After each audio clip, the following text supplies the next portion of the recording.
weakest form as Silencer.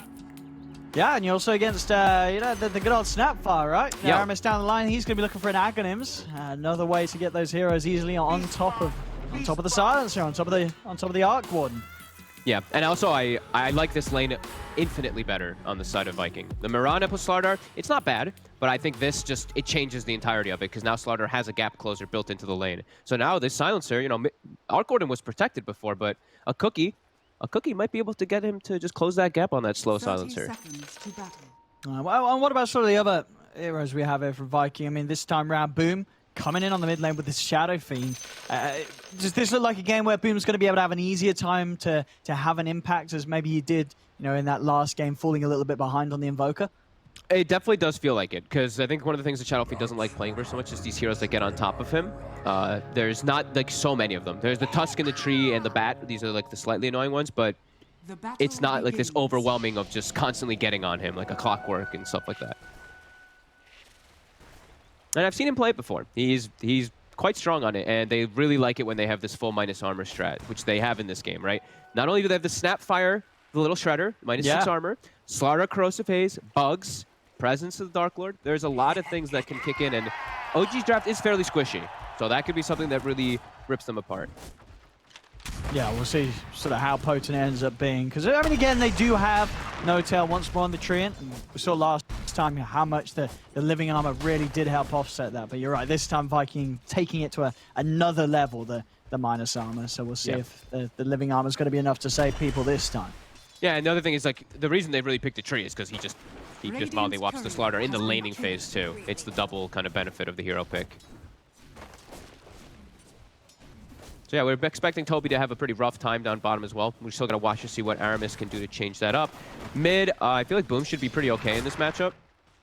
Should just farm pretty fine. I think Thompson also should just farm fine here too, though. Maybe get a little bit behind the Shadow Fiend, just slightly, but... Yeah, we'll see Boom getting those mangoes out and just continuing to shove the wave back. Yeah, if anything, yeah, just have to rely on the raises. You know, Thompson might start getting aggressive on Boom if he's able to catch Boom away from the wave. Yeah, especially when he starts to go sort of between the lane and between the camp. Has to be careful for wards around that mid lane. And then Thompson, Shad obviously playing the Weaver. I mean, how do you sort of see Weaver as a carry in this patch and at this moment in Dota? Is this a hero that can really, you know, what does it offer in the position 1? I think he can be fine. Yeah, he's super elusive, and when you're playing versus limited lockdown, he can just mess with stuff a lot, and he is playing versus some limited lockdown, so I think he could have a pretty good time. However, also Silencer is very good versus him, because Arcane Curse in the mid game is horrible.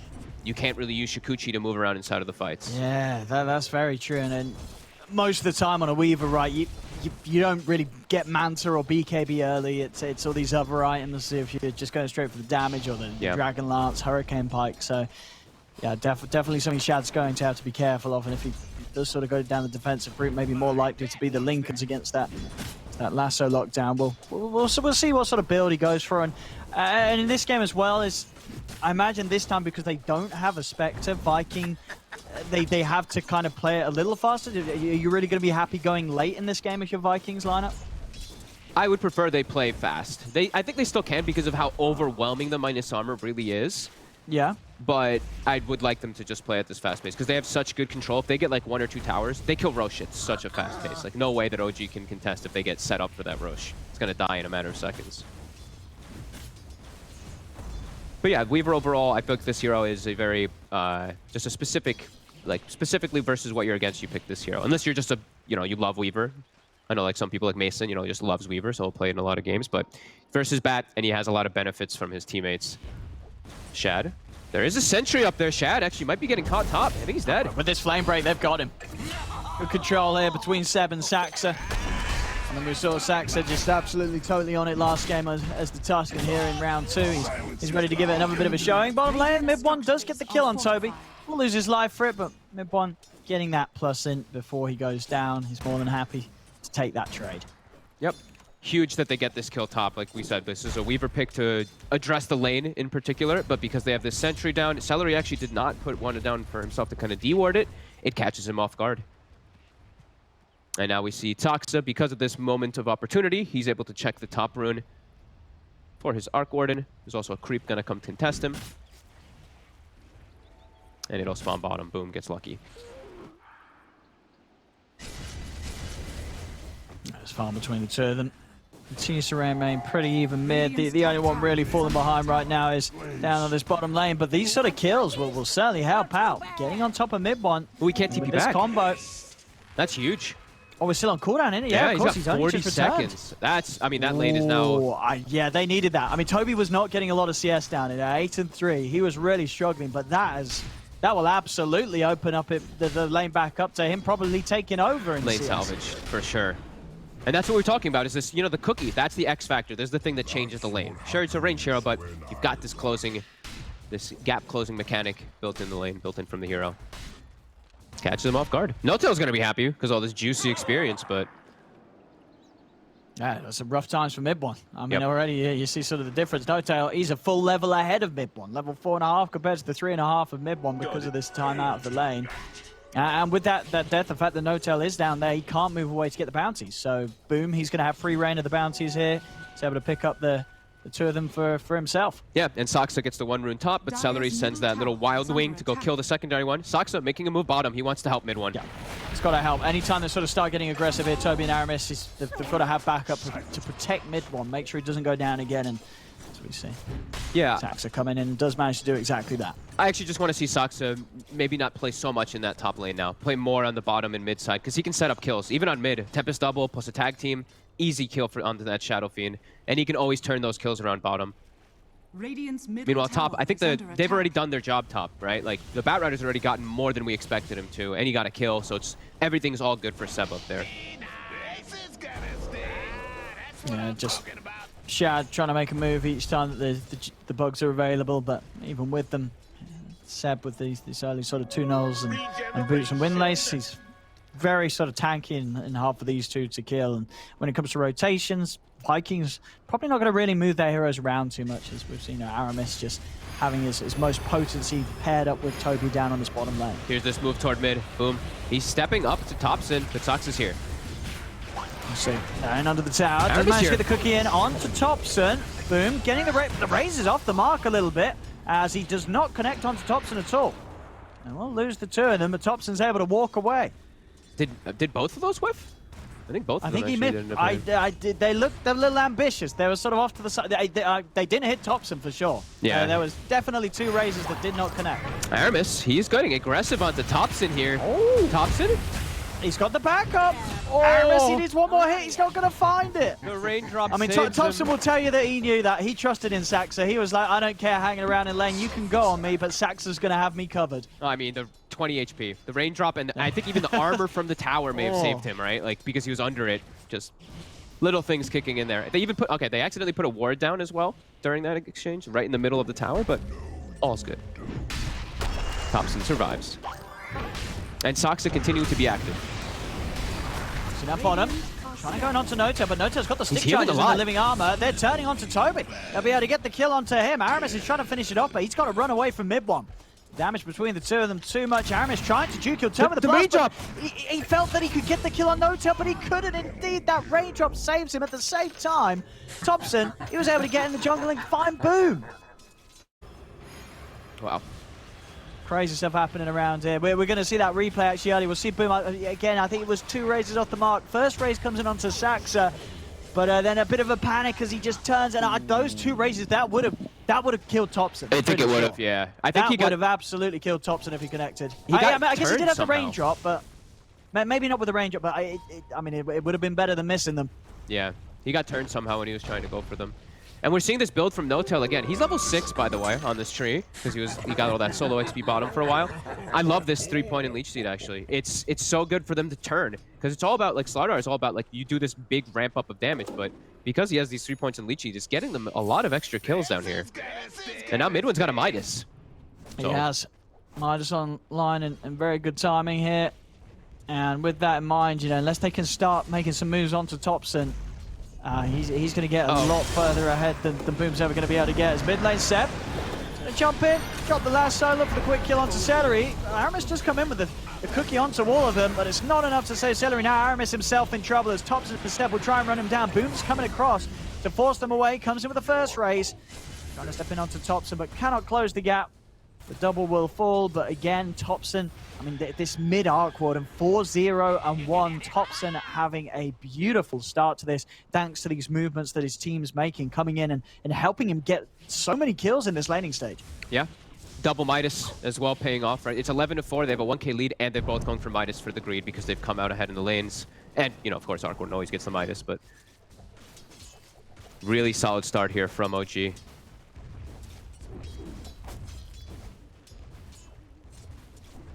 And again, like this game plan from this is really working, right? Like they knew Viking's just gonna open with the Slardar, and now both times around this ranged carry in the safe lane, it's just dominating this Slardar so hard in the laning phase.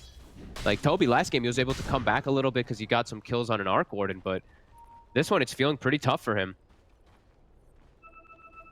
He's very shut down, even though he does have this, you know, Snapfire cookie that we were talking about a bit. Let me see the wards from OG. All focused around the mid area, all focused around watching where Boom makes movements. These two wards being able to watch wherever the Shadow Fiend is jungling or doing anything. Bottom tower is under attack. Because for Viking, but where is the easiest opportunity to make a move? Who are you trying to play around? Oh, Boom actually has to full drop a defensive Requiem to push Topson away. Yeah, I mean, Topson has just been so insistent with the way that he's just, you know, going beyond this tier 1 tower and starting to poke his head into the jungle. He's just not leaving Boom any sort of space to back away. You know, Boom said, all right, you know, let me have some peace. I'll leave the lane. But he's just on top of him. And bottom lane, Silence comes out. They're able to turn onto Toby again. More in for mid one, building up in this lane. I am speechless. That's mid lane. Saxa. He's able to walk off. Living Armor's there. They don't have enough control between Boom and Celery to do anything about this. Seb top. Shad's actually getting a decent amount of damage on him. Shad has to be careful. Has to jump away. If he hits him once more, he gets lassoed and dies there. See bottom. Notel. Trying to go onto Aramis, but mid-one being a little cautious as Toby comes in with the TP. Notel actually doing so much damage alone to Aramis, nearly bringing him down. Toby will be able to stop Notel. Down with the crush, but back up here for Notel. Saxa's over with the snowball. They are going to start firing off the Mortimer's kisses. He's doing good damage to Notel. With that crush, they're kind of turning around. They'll be able to get the 2 kills in response. They won't quite be able to get a hit on mid-one, so not enough to slow him down and set up for Viking to chase for more. But Viking bringing Boom in, and you know, Boom finally able to get involved in some positive action there, getting around for those 2 kills. Middle tower is under attack. Toby gets sacrificed for the greater good there, for Aramis to get that good Mortimer kisses off there. Still though, I mean, they're not slowing down. Topson's almost level 12 on this Arc Warden. He's gonna have a Maelstrom finished up at any moment now. The 2 carries, I mean, the 3 cores just aren't being slowed down at all on the side of OG. Getting some support kills, but yeah, these 3 are just cruising. As top, they want to shut up for Sad. Gonna try and get him with the snowball. There's the lasso follow-up. Have they got enough damage though? Not quite. They didn't quite have enough there. I mean, maybe it was Saxa just a little bit too early with the Walrus Punch. Yeah. Could have held on until the end of the lasso. Yeah, they stacked them a little bit there. Hand of God though coming into play for sure. Maybe they just didn't expect that one to come in. Shad gets to live another day. Diffusal. Getting very close now for the Weaver. Okay. I mean, when he's got, if he gets that at a decent time, like he can still look to get involved, and Silencer is very vulnerable. But bottom. Again, making another move straight in onto the Slardar. Toby's trying to run with the globals out. Toby pots the stick charges. They do manage to keep him alive, as now he's able to turn over towards Notel. And with a big ult coming out, they're able to blow up mid-one. Viking, solid turnout here on the bottom lane, as again, they're managing to find ways to enable Boom despite being slowed down. And you can see on Boom's net worth, he is more than fine at this stage. He's been sticking to the jungle, and even with the way that OG's tried to pressure him out of this area, they are allowing him to get towards what is going to be quite a good timing on his BKB. Absolutely. There is some BKB piercing disables though. 3 of them in fact, and a global. So lots of different things they do have to deal with as bottom. They really want this tower. OG, they're doubling down, bringing 3-4 heroes. Now Shab will be able to finish off the tower. See how many lives they lose because of this, as Aramis will be left. Saxa, Shard's out. They've grabbed another. Notel closing the gap with the lead. You see the knockback from the flame break. They get the tower, but it does cost them the lives of both supports. He just keeps responding and getting these big kills in return every single time, it feels. They're waiting on the high ground here too, Shad. Shad's coming There's in a sentry this. for him. He's quick with the time lapse. As soon as he's aware that their setup is out of then. Well, you need to be careful. 300 away from having the defusal. Lasso dragging him up onto the cliff. He's stuck, but the cookie save. Pyramis able to get him off the cliff. Keeps him safe still. He had to use the record to push them back. Is it going to cost him his life? He's still alive. Finally falls, but now with the Mortimer's Kisses coming out, they're getting kills in response. They'll find No-Tail. Shad's trying to run down Mid-One. Mid-One trying his best to juke away from the Weaver, but Seb and Mid-One, they're on top of Shad. Shad puts the stick, but he's too squishy. As Thompson, he's just cleaning up. Only Aramis is left. He's doing his best to run, but the Spark Race are being laid down. The silence kicks in. Seb diving in, tanking the tower as they'll claim another kill. And with that, the team wipe as OG clean up. Viking this time not able to push them back. That area almost ends up being a pretty decent spot for Viking because it's so clustered with the Mortimer's Kisses and everything, but we're seeing that farm really come into play. Thompson, he just walks in from the high ground, and because he's this massive Arc Warden and they have a sentry down, he's able to get so many cleanup kills. That was without Global too. And they get the big initiation onto Toby again and again. Toby's just, his poor game just getting harder and harder. He's sub 4,000 net worth at the 15.5-minute mark almost. And this is certainly going to make things our top lane.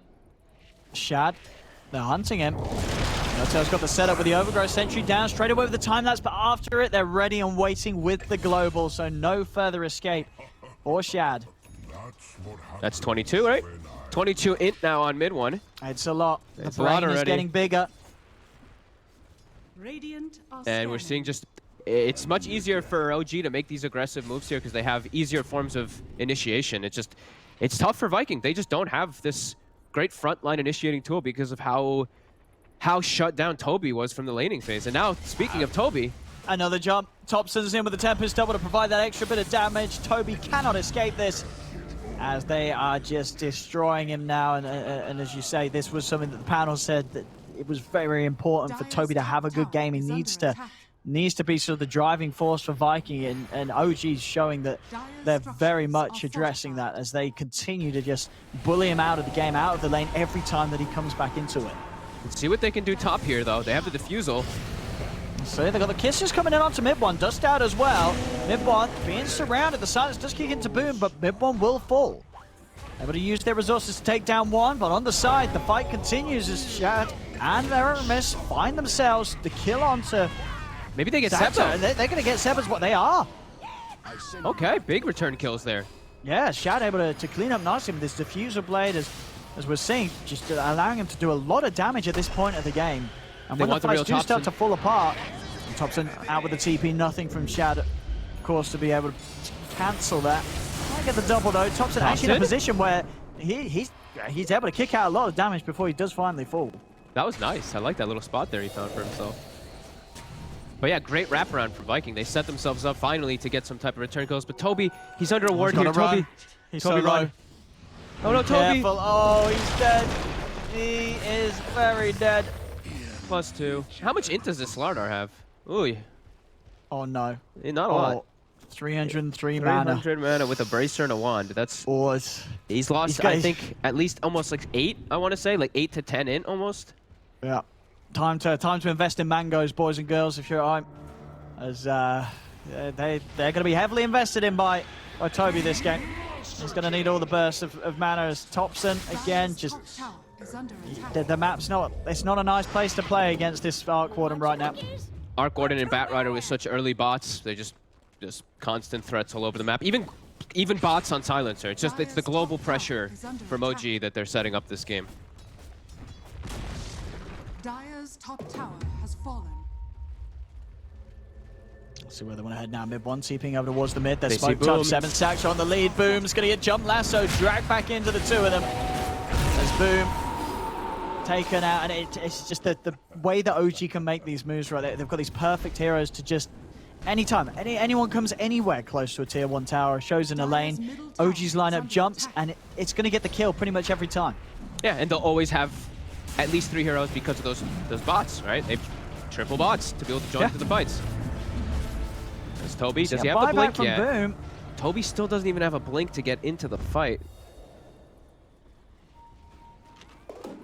And the buyback did spook them enough to back off, but it isn't going to be OG playing passive. They'll leave Roshan and try for a smoke wraparound, as they know that Viking GG are going to be held over on this side, prepared to jump into the pit when they see OG going for it. OG wants to catch them beforehand. On Thompson. He was already hitting hard. Yeah. And we saw Mid1 get pretty farmed on the Arc War in last game. You know, Thompson sort of, seen it as a challenge to try and outdo it. Oh, the shards. It's Boom. He's got the BKB ready to pop if he feels threatened, and he is going to use it. Notail holds him back though through the BKB with the Overgrowth. Global Silence comes out. Shad trying to commit onto Notail. Then we will get the kill, but now with the Silence and the control, Shad's in trouble. Does still manage to get the time that's off in time, but he's going to fall so low.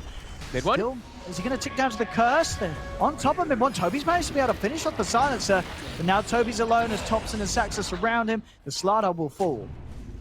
Jump ball from Seb. He's got the lasso. He's managed to catch out Boom as Boom dragged back over. Can Viking do anything to save him? They cannot. Boom's out of the game for 70. And that will give them a solid amount of time to step into the pit themselves. OG, without any Warrior Viking being able to put any sort of fight together. Shad really needing that BKB. As we can see, he's just having to time lapse out and run away every single time. Still too squishy, too vulnerable as this carry Weaver. They would have, the Hand of God plus the mech saves everybody. Everyone would have died on the side of Viking if they didn't all get healed up there. OG's damage is just insane in those little spots there. Mid-1 does go down. Toby is able to commit fully onto him and get him there, but yeah, the rest of OG able to hold their ground.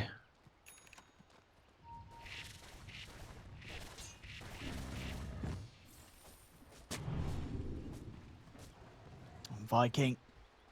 Until that BKB is there for the Weaver and for Boom. Going for queuing up the Satanic. He just knows they're still just so squishy. They just get jumped, they get popped. They've got to tank up. But obviously it's going to be very hard for him to get there. 8k net worth on the ESF. Again, another game where he has just been well and truly punished by OG. It's a long time until he's going to have his next item. It's just so hard for him. Like, you even saw in that fight how he's walking into the fight, and people might be looking, they're like, why isn't he BKBing? Because he's playing versus like triple or more BKB disables through him. So he gets clapped by Roche. He's at half HP before the fight starts. As soon as they BKBs, instantly rooted.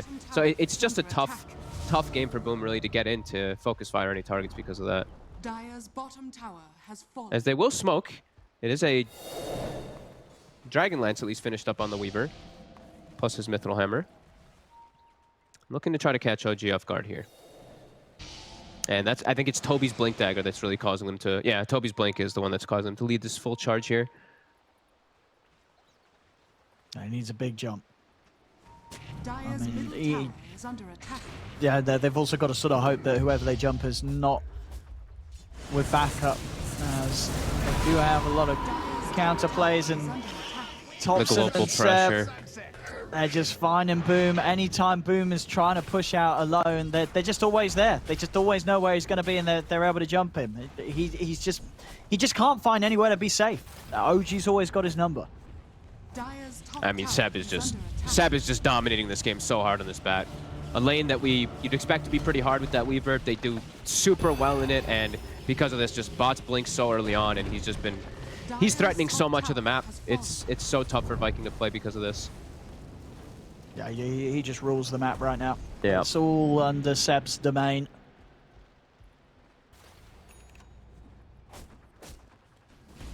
$10,000 gold. Now another form of initiation too. A Blink Dagger finished up for Saxa, so some save as well as aggression that he can do with it, as they're going to move from tower to tower. Yeah, with this Aegis, they're unstoppable. Thompson with an MKB and the Mjolnir now. Almost level 20 at the 23-minute mark. This is some insane farm. 11-0-5. Flawless performance from Thompson. Dire's middle tower has fallen. Well, this is definitely the thing that teams are going to have to bear in mind, right? This series just a showcase, the Arc Warden. You don't know where it's going to be. You don't know who's going to play it. And it doesn't really matter, right? Thompson or Mid1, both of these players just show how how proficient they are on this Arc Warden at a level that's, you know, I said after game 1 it was like, damn, that was a pretty crazy performance from mid one, and then Thompson's coming in 11-0-5. He's just doing the same thing again. Yeah, I mean, they definitely came doing their homework today versus Viking, versus the Slaughter first pick. Both games back to back. All these heroes just getting poked from a distance from OG. Boom, down to half HP. The mech is forced back down to half HP. Just a spam, sort of the curse out, a few hits from the Arc Warden.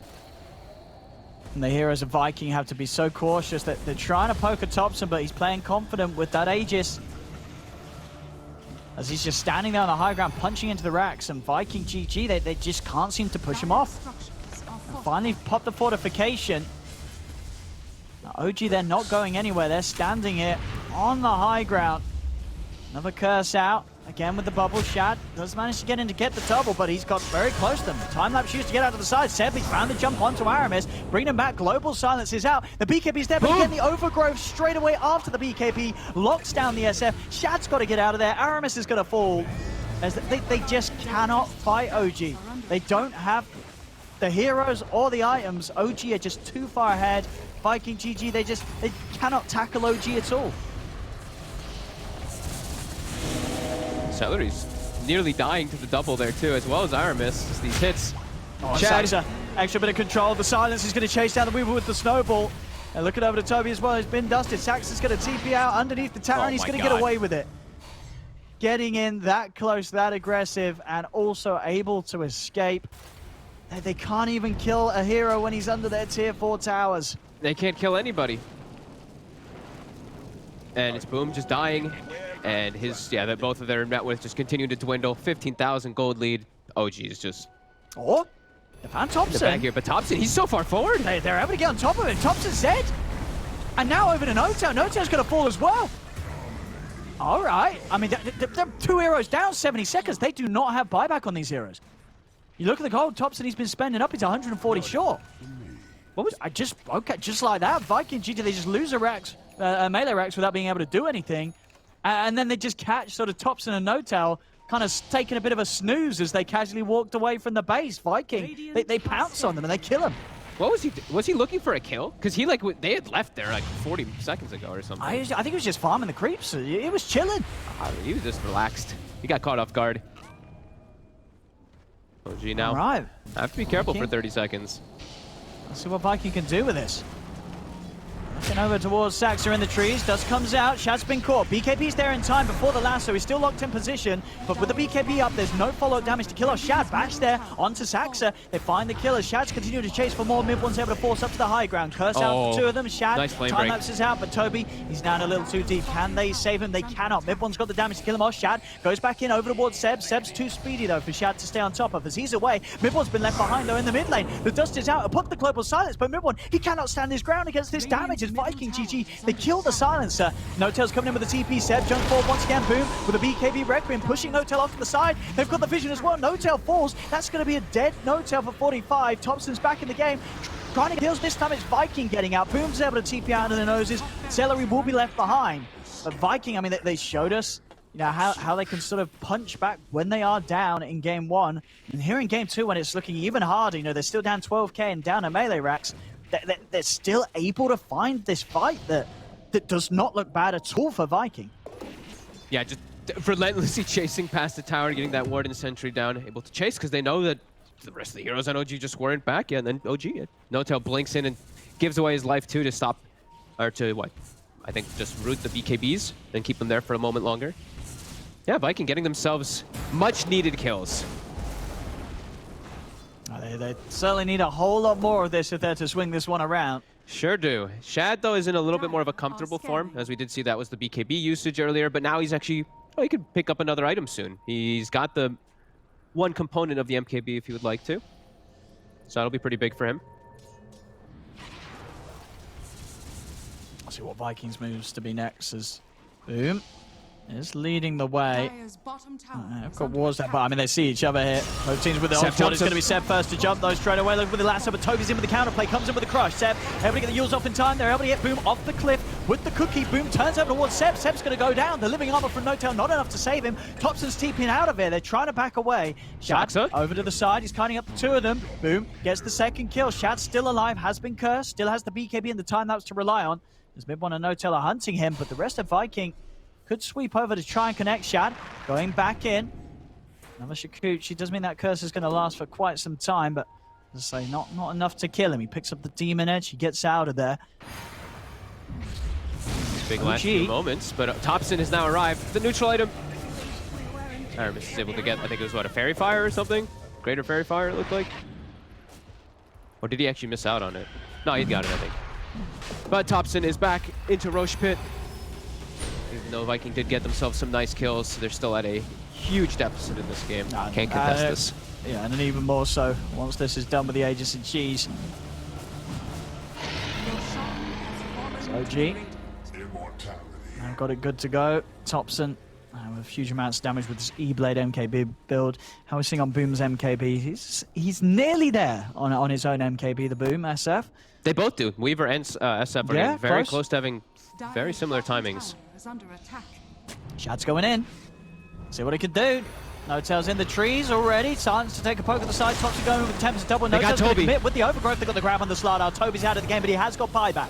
No-Tail, he slides off to the side. He's able to live. BKB pop by Shad as Shad starts to back away. Boom with the BKB, trying to commit with the ult, but straight away the global silence comes in, and now Boom, he's got nothing else to protect himself. Has just got the one charge. Is Thompson trying to chase this with the doubles. The Spark Race getting laid down. Boom and Selly, they've got to duke this out. The focus going to be fed over the way towards the Chen, but Boom, he's dodging the Spark Race. Toby comes in with a crush. He's got the catch onto Seb. The bubble's going to be laid down as kisses are flying over, pushing OG back, but Thompson's still able to chain clear lightning. onto Toby. The cookie gets Toby back towards the fountain, and Toby will survive. He's able to get back just in time for the fountain regen to keep him alive, but there's two dead on Viking GG. OG's got the full squad up as they clean up the top racks, and now over towards mid they go. This tier 3 in trouble. 30 seconds Ags. without Shad and 30 seconds without Celery. Ags on Aramis. Here he comes. He's throwing up in the SF. He's straight in. Oh, it's going to work. Oh, but the snowball. The counter play is there, but it does allow him to kill off Thompson at once. It kills Thompson once, and now with the stun on the two, they can turn. They get Saxa. Thompson with his second life jumps straight to the side with the blink dagger. Now focusing his fire straight onto Boom. Boom trying to get the race out, but Boom goes down. Boom's going to be back in with the buyback. And Thompson is chasing, jumping forward with the E-Blade blink build on his double. He gets the kill. Boom, the only man left standing as he's forced back to the fountain. It was a beautiful attempt. It was a beautiful attempt. And it just wasn't enough. Thompson even killing off Boom inside of the fountain. Shad's trying to turn things. They are low. Just managed to time lapse. Mid-1. Ooh, will go down. The E-Blade hit not there in time to stop the final right click. And now with the second E-Blade, it looks like Shad will die for his efforts. And with all 5 dead, no buybacks, there should be room for OG to close this one up as GG is called. And indeed, OG will take game 2. Dire's middle barracks. This time around with much more of a lead. But once again, Viking GG, you got to give them credit where it's due.